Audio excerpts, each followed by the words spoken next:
Hello, good morning, everyone. Thank you for attending today's session, CARM Open Mic session with us. We are excited to be back for the first of 3 sessions this month to answer all your questions. I'm Maria, the Marketing Manager at GHY, and I will be moderating today's session alongside with our CARM experts, Al Dewar, our Executive Vice President, and Sarah Maricott, our CARM and Special Projects Manager. So we'll begin with some important information on recent changes with CARM, key details to help you prepare for the importer financial security requirement, and provide other value-added opportunities to take advantage of. We will then proceed to move into the Q&A session to address as many of your questions as possible.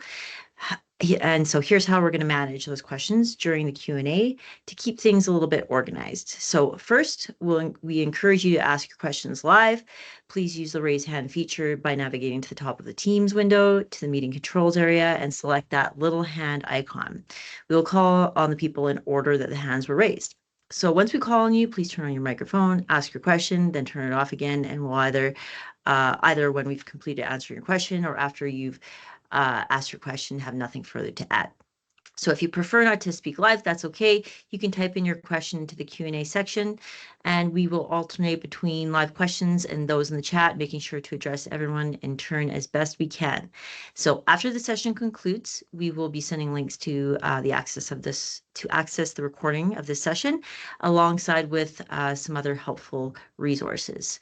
So without further delay, I will hand it over to Sarah and Al.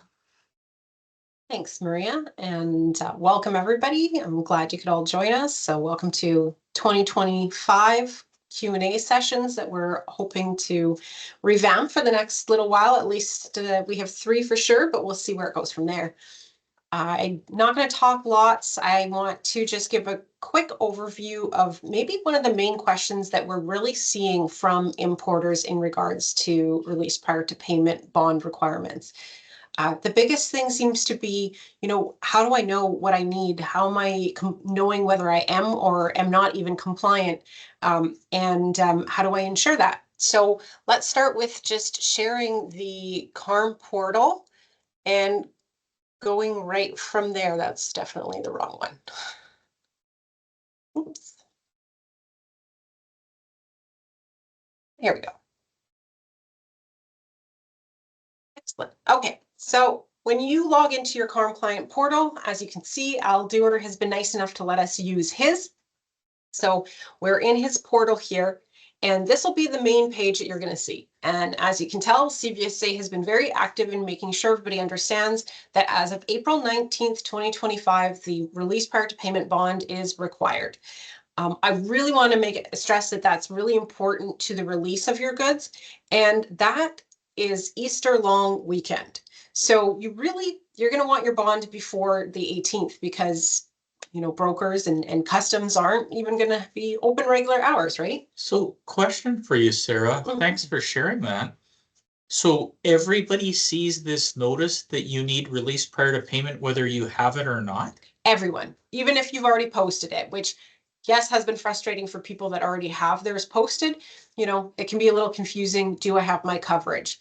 So that's a good point, because with business account managers or BAMs, they gave the warning, but as soon as you signed up a second BAM, they took away the warning. It would have been nice if they took this away, but let's take a look. So is Al even, is he compliant right now? So let's take a look at where he's at. You go to the financial information tab, you can click it here, or if you do the drop-down menu, you can go in here, and in here it will give you different options. I always like to go here and take a look at which options. You should see financial security here. If you do not, you are probably not the BAM or business account manager of the portal and can probably not see this then. So when you go in here, it's going to right away bring up what your total security requirement is and what your current security coverage is. So Al has $10 coverage, but is being asked for $245 coverage. So interestingly enough, Sarah, so they have calculated for me a particular security amount. Somehow I've been allowed to just put in a smaller amount. With all of these tariffs that may or may not be emerging, the calculations that we see on screen today might not be the calculations that we see like 3 months from now, right? Definitely. So CBSA has taken and calculated what they project that you as an importer need based off of your last year's imports.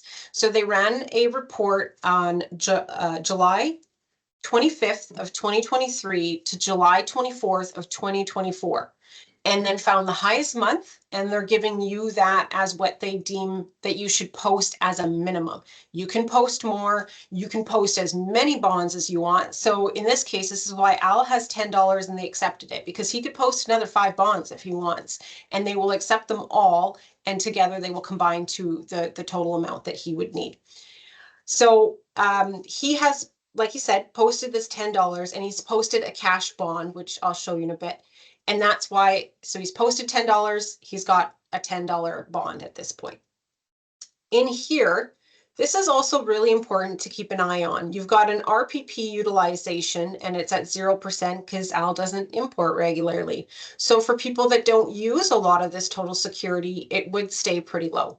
But if Al imports something that's over $10 in duties and taxes, this will very quickly jump from 0 to 100, 200, etc. %.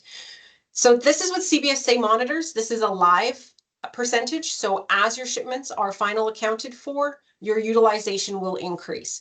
As you pay for your shipments, your utilization will decrease. So it will fluctuate with your payments and your shipments. And what is important to note is that you want to, as much as possible, stay under 75%.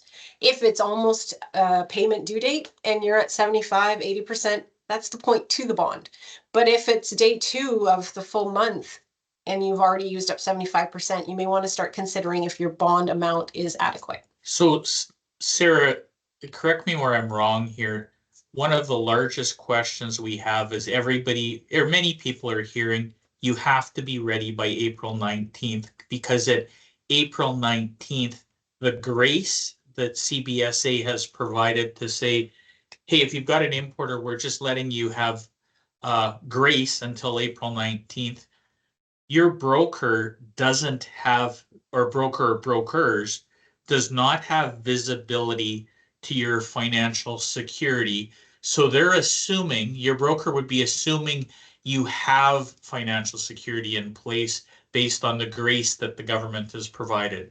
When that grace is taken away on April 19th, if you don't have security, or if you're undersecured, you may be, and you, pardon me, you won't, maybe, the government has said you will be subject to paying cash at the port of entry.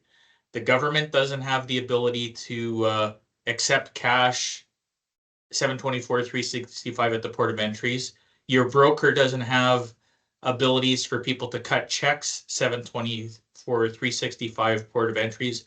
And in the case of truck drivers or airplane pilots, they don't have wads of cash in their pocket ready to pay for things that are arriving. Is that correct? The biggest issue is this grace period ending and nobody knows who has posted security and not? Yeah, it's a really good point. Is brokers have very little visibility to this section, and we have to rely on importers to provide us as brokers the information on what they want. Ourselves, and I'm assuming many other brokers are probably asking, I've heard from several other clients that brokers are asking for a screenshot of proof of something to confirm that you are compliant, because the last thing we want is for an importer to not have that requirement and on Easter long weekend have a shipment that is stuck at the border. So to clarify and kind of just make really point out what Al is saying is, so if you have noted that you require a bond, so any value at all on your portal, if it's anything outside of 0, on April 20th, your release prior to payment program will be revoked if you do not have a bond, and you will automatically have your goods refused without declaring a cash entry at the port.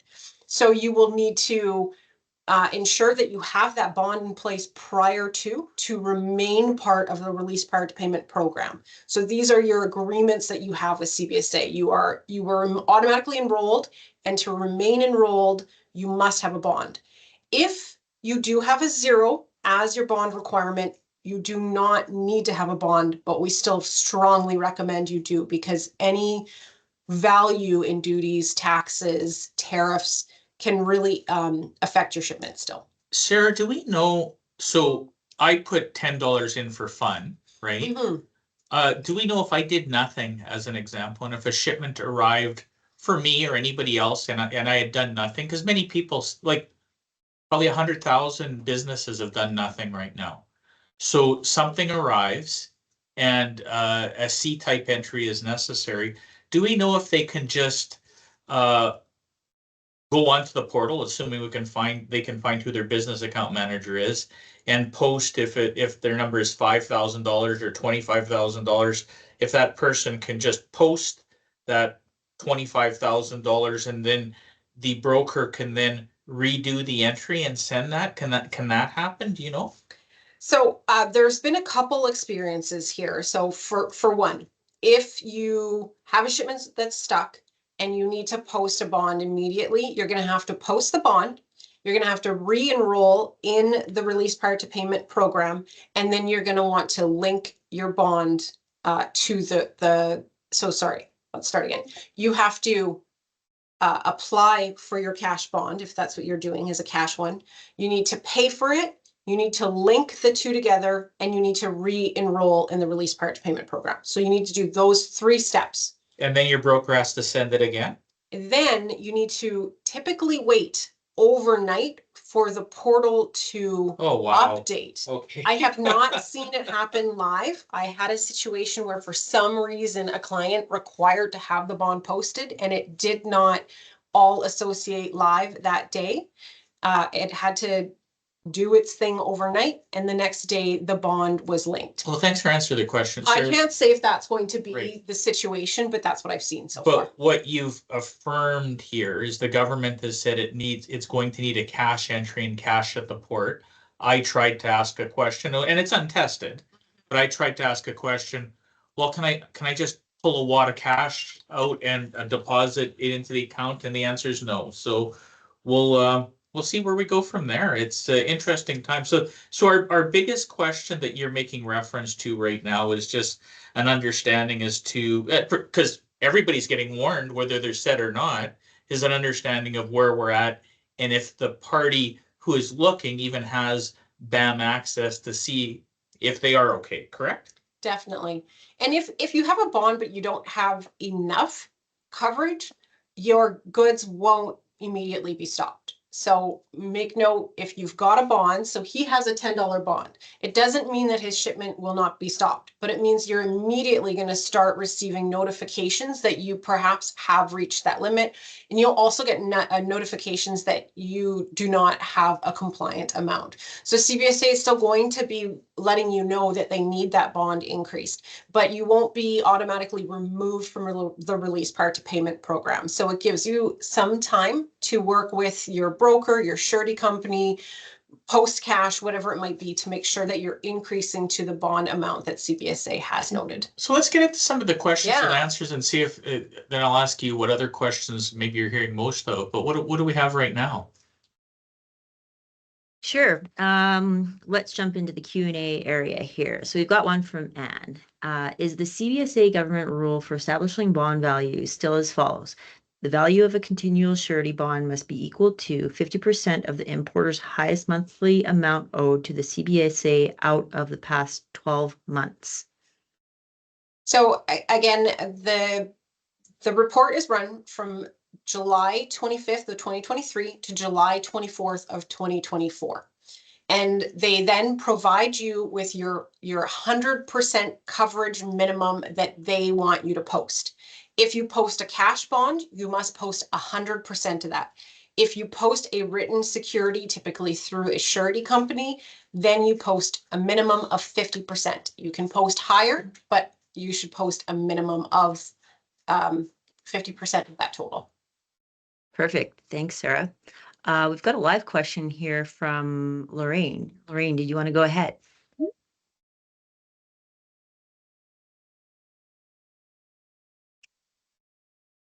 Lorraine, are you there?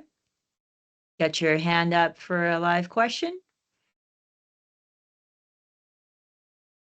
Okay, well, we'll wait and see if she comes in and asks her question. In the meantime, we've got one in the chat here. I'll just share my screen again. So let me just change the color here. If the BAM, business account manager, is wrong, no longer with the company, and CARM has not answered or corrected it for at least 2 months, other than reportedly calling to get it resolved, what recourse do we have with CARM generated delays? So actually, Maria, like first off, let me comment that maybe the spelling was right if the bum was no longer with the but I'll leave the question to Sarah. It's quite unfortunate that at this time we do not have any other support outside of the CBSA Ticket Center. So filing the ticket through the Ticket Center or calling the CARM hotline, which will connect you through to the Ticket Center and they would apply a ticket for you. But you know, if you're calling, you can at least say to them, like, I need to get in. This ticket is over 2 months old, and we're really requiring that access. The one thing to keep in mind is, of course, you do have, so if somebody has already set you up for CARM, you're in CARM. So that is at least that number one aspect. If your concern is what your bond amount is and wanting to ensure you can see that, I would speak with your customs broker in the meantime and see how they may be able to support and at least give you some type of an idea of what bond coverage to maybe start with so that you know until you can get in. Perfect. Thanks, Sarah. Okay, we'll jump back over into the Q&A here. So this one is from Cooper. You keep referencing shipment at port.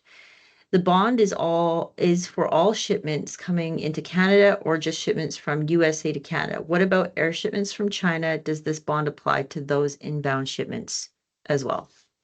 This applies to all shipments coming into Canada. So this is a new requirement with CARM, which requires all importers to hold a bond for all goods that are commercially being imported into the country. Very good. Thank you very much, Sarah. Okay, we'll move on to the next here from Cassie. We have 4 locations within our organization. Do we need a separate bond for each location, or can we get one bond that covers all locations?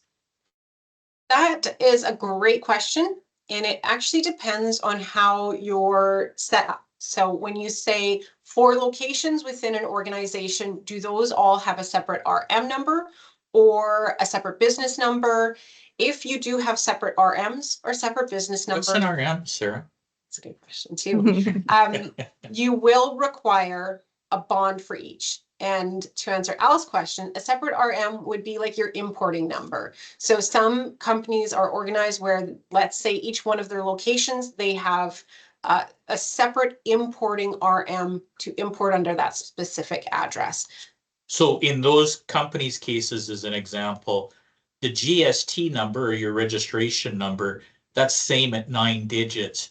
But if your business is structured such that the program identifier, the RM that Sarah is referring to, is different because you're tracking in a different way, each unique RM requires its own bond. If it all rolls up to a single RM, like you just have RM 001 and that's it, one bond. If your company is being managed through multiple program entities, RM 1, 2, 3, 4, in the case of large conglomerates, they have like 60, 70 of them. Each of them would require a bond or security, a financial security or agreement. Usually a bond. Perfect. Thanks, guys. Okay, we're going to go to the next question here. Let me just get it inserted so everyone can see it. This one comes in from Joshua. Is a firm report the only option to get detailed transaction reports post-CARM? Yes, Al, mine is still pending to January 6th. The firm report is the only way to get through CBSA to get the most detailed information. You can pull transactional history reporting, but that's going to be limited information based on really just your amount due and a couple other information sections. The other thing would be to reach out to your broker and see what kind of reporting they may be able to provide. So hang on, Sarah, like just so that I can unpack this a little bit more, or try to understand. So this firm report, which is basically at a B3 tariff level, those are available for everything before October 2024, correct? Like I can't ask for a firm report on entries after that. Am I correct? Yeah, so the true wording firm report is pre-CARM, everything up till that date, and post-CARM is a CAD declaration report. Okay, so then the CAD reports, we all are requesting, or many of us are requesting, and that's at an invoice line level versus a tariff line level, so it's more granular. Many of us are asking for it, and we're told there's a cost for it. We can't believe there's a cost to get our own data based on government information, but there's a cost for it, and it's taking 3-4 months to get those reports. Well, that's very interesting and certainly difficult for the importing or trade community, as Josh is making reference to, as you're planning for these tariffs and trying to understand the impact they may have to your business. You can't trust that the CBSA's new billion-dollar system to support you. So that is indeed interesting. Thanks for sharing that, Josh. But as Sarah made reference to, brokers like GHY have portals, and if you happen to be dealing with, and this is a selfless sales plug. If you happen to be dealing with a single broker, as in the case of GHY, and you dialed in through our portal, the ability to access information at a granular level and show you everything about your account is available in real time in seconds. So for those of you that are dealing with us and want access to the portal and you don't have our portal and you don't have access, call up your account manager. They'll get you set up immediately. For those of you that are relying on the CARM portal, as Josh and I are, well, we'll just keep waiting. Perfect. Thank you, guys. Okay, we will go to the next question here. Lorraine had mic issues, so I've got her question here. My question is, do we have a large security? We do not have a large security requirement. How do we go about paying this amount without getting a bond? Where and how is the payment done? Sarah's going to show you that. That's an outstanding question. And Sarah, I will not give you another $10 to put into my account, so you'll have to pretend.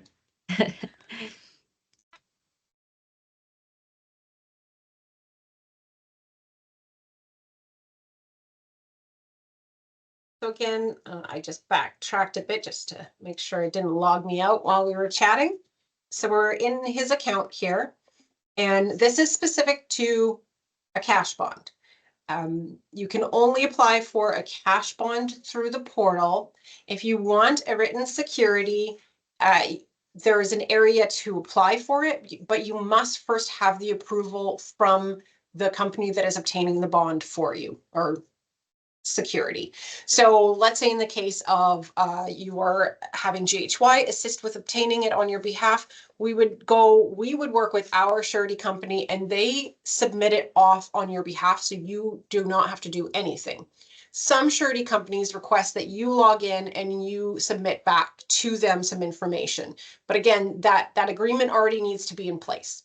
So in here, you can do both as long as you have that agreement, or you can do your cash. So you scroll all the way down, again, in financial security area, scroll all the way down to the bottom where you see your bond list. In here, you'll see two areas, your non-cash and your cash, and it will note any bonds that you currently have active. So as you can see, Al doesn't have any. Well, that's a little weird. We thought we had $10. So let's go to cash. And here are his bonds. So he has a couple here. You can see there's 3. So one is paid, which would be the $10 one. And then there's a $20 one and a $250 one. So I played around with him, applied for a $250 one, and then canceled it. So that would be what those other ones are. As you can tell, they've been reversed. So they've not been approved. Yeah, so the interesting thing on that is anytime you touch it or you're even thinking about doing something in the portal, it's recording and keeping track of that. I had no idea that Sarah was going to be so benevolent as to potentially put $250 into my account. And here I see. Well, I would have had to put my money in there, so. But no, so I did everything but make the payment. Any thought of an action or interaction is logged, and so the history remains for whomever's putting that in. Now, what's important to note here, think of my account as an import account. A broker doesn't see any of this. And I've given Sarah, as if she was my wife, full access to my import account, because that's the right thing to do with your work wife.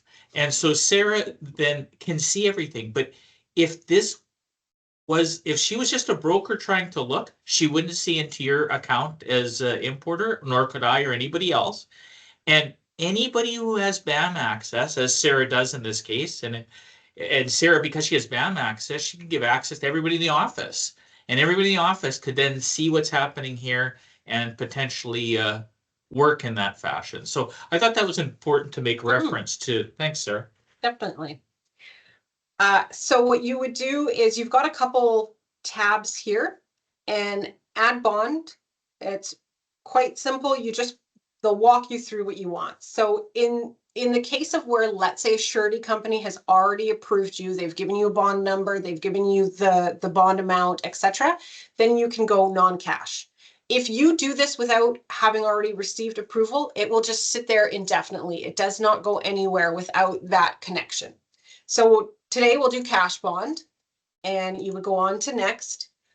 You are required to put a bond number, which is absolutely ridiculous. Weird, and it doesn't even have an asterisk, but you can't go on without it. So you pick a bond number, something that is going to be a reference for you. It will always show importer, and unless you have if you have other RMs, so if you have, say, an export RM, it may show carrier, it may show other reasons that you may want a bond. If you only have an importing RM, then it would only show your import here. So make sure it's under the right one. And it will also give you an option on your business numbers. So again, this relates to if you had 4 locations and 4 different RMs, you would pick which one you want in here. So you could pick number 4 if that's what you're applying for, RM 0002, etc. And then you put the bond amount, so the cash that you are going to post. So again, Al says that he needs 245 and he's already put down 10. So really you're going to want to put a minimum of 235, maybe 250, maybe increase it a bit. So you would put the amount in here, and the valid date, unless you want a different date, would just be valid from the day you were putting it, and you hit submit. Do you want me to actually do it or no? No, you could just leave it at that. So the other thing I'm going to share, and this is fresh news from a fellow broker that I'm not going to remain nameless because I shouldn't sales plug somebody else, but they inquired of CBSA, how are things going to work when you're past certain thresholds, like in the case of the 10 and the 240, like how are the latitudes going to work? And the CBSA has not, the Canadian government has not published any thresholds or understanding for how those processes are going to work. Right now, they're holding firm that they believe that everybody who has been given an indication, unless they have otherwise received an exemption or reverted back, they're going to get the notification Sarah made reference to, and potentially have to deal with issues at the border or upon entry to Canada. So I'm not saying just at a port, upon entry into Canada. Any other questions, Maria, that we're seeing popping up? Yeah, absolutely. There's quite a bit more that have come in as you were explaining how to apply for that. So first one here is a two-part from two different people, but related. What turnaround time are you currently seeing from surety companies when RPP bond value update requests are submitted? And additionally, can we connect with GHY to help with surety? Excellent questions. I'll start with the second one. Yes, GHY is here to help. So just reach out to bonds@ghy.com. Maria will provide that, or you can reach out to me. I'm here to help and can support our clients with obtaining that bond through a surety company for you. So we can't sell bonds, but we've partnered with a surety company. We've received a really great negotiated rate to be able to help obtain that. And I want to make note that when we apply for a bond, the premium of the bond amount is quite low. So let me try that again. Sorry. So a $5,000 bond is the minimum bond amount that you're required to post, which would give you a $10,000 coverage. But we don't apply for anything less than a $25,000 bond because it costs the same. So why apply for anything less?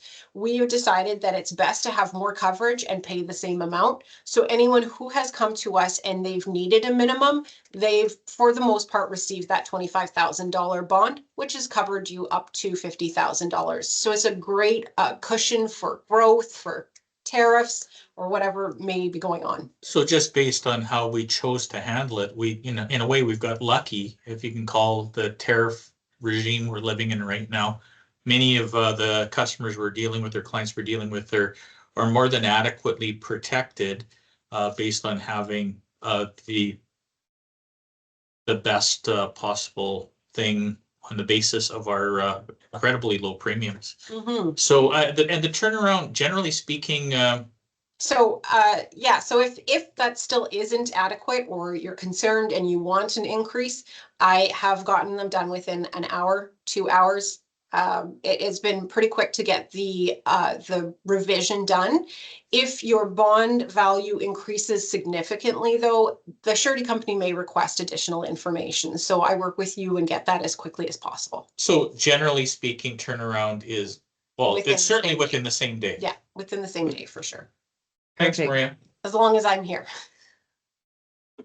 Yeah, There thank is a you for bond your team. Sarah does do the lion's share of the work, but we do have a team, so don't worry. Stuff happens if she gets the odd day off. I do.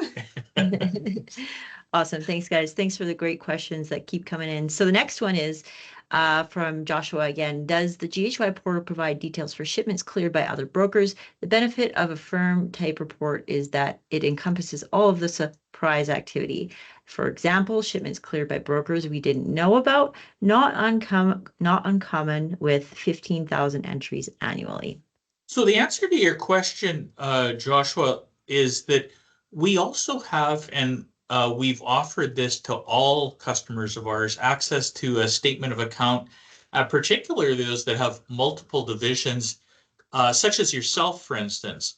We do have the ability to enable through our portal, and businesses have been really appreciating this for almost a decade now, to be able to see all transactions regardless of who the broker is. So yes, we have that, and yes, it is available immediately, not where you wait multiple months.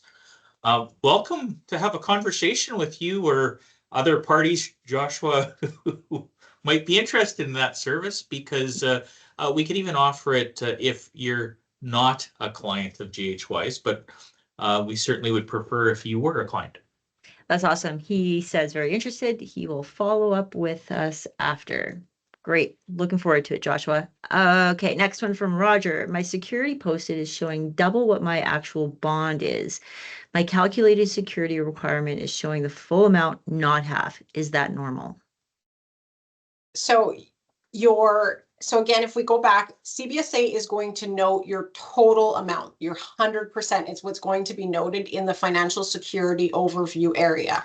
Your bond is in the current security coverage. So I'll just share it because it'll be easier if I Sure. walk you through it. So this portion here is going to be the 100% that CBSA has deemed for you. This will be your bond times 2 of what you've posted if you've posted a written bond. If you posted cash, you would have posted the 100%. So if we went down here to where Al's was, if this had been a written security, this here would have said, say this 250, let's just say this was a written security, then up at the top, it would say 500 here. Hope that clarifies that a little bit more.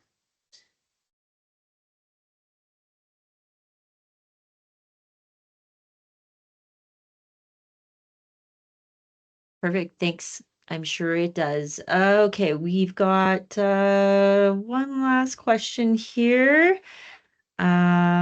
And it is from Doug. So what are the length of delays for NRIs, non-resident importer registrants, that GHY is experiencing? What are the common reasons for these delays? Great question. The main NRI delays that we are seeing is business number. And non-resident importers are required to first obtain a Canadian business number to be able to import into Canada.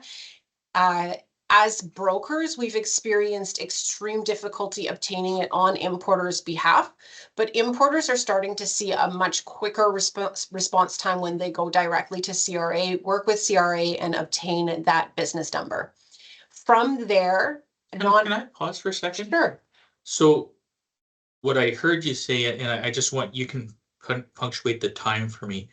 Before CARM, a broker could, within the afternoon or within the hour, have a business number and have businesses set up. That is correct. Post CARM, right now, the best turnaround that we're seeing is in approximately a 2-week time frame. Is that fair? For the business number. Okay. And 2 weeks, that's fair? So 2 weeks, I would say, is a roughly what we're looking at. To have a non-resident completely set up and ready for import, though, is taking upwards of a month to 2. Because once you've obtained your business number, you're required to file your books and record maintenance outside of Canada, and then await for CBSA to create a case and review that and approve your place of business that is outside of Canada as an okay establishment to have your books and records kept. So for those businesses that are foreign, non-resident, non-Canadian, we recommend you checking out various hotels or motels along the Canadian border, and looking for, I guess, at least 2 weeks to a 2-month stay period. So yeah, and so you can have your books and records kept in Canada instead, but technically you are required to now complete this form for even if you were a Canadian resident, if your books and records are kept outside of your place of establishment or a location that has been approved with CRA with your business, you do need to file this. So it's very important that your books and records are kept where your place of business, your legal address, your physical, your mailing, or the address that is associated to your CRA account. Perfect. Now, are we in our time as yet? We are. We are. So I do want to just point out one quick thing for people to recognize. I'll share very quickly. This here is kind of goes back to the last question, but perhaps if you're having issues with your bond value. So if somebody does not believe that the total security requirement is accurate and wants a deduction, you can apply through this update requirement, and this little pencil here is an edit, and you are just requesting off to CBSA that you want a review. They will then reach out to you with a case number and work with you to evaluate if that is the right amount. So if you say import 1 truck a year that has been $50,000 in GST and the rest of the year you only import $10 in duties and taxes, they can work with you to determine if your security should be reduced. I wonder, sir, if we should try to see if we could drop me down to 5 and see if they'll respond before our next we can do that. Our next session. Or we could, if you want, we have time to do it. It is pretty quick. So if we go in here, and we click edit, like I say, it's a very fast thing. It's telling you what you currently have and then the coverage you want. You want 5? Sure, let's see if they respond. And submit. Ta-da. That's it. Oh, wow, that's interesting. So- Thanks, Sarah. You've got your case started, and then in your notifications here is where your case notification will come back when they've started it and request documentation. So one of 3 things that is going to happen for our next session in a week from now. They'll have completely taken my account offline because I've offended them. We will be told, no, Al, you're already below what we need, or they'll accept my $5 and I'll take Sarah out for a coffee. There you go. Awesome, guys. Thanks so much. Okay, so we'll mark this as the end of our session. Thank you, everyone, for attending again. As a reminder, we'll be sending out a follow-up email with links to access the recording, along with some resources, and to register for our upcoming next CARM sessions this month. So on that note, take care, everyone, and have Thanks, a good day. everybody. Bye-bye. Thank you. Good job, Sarah.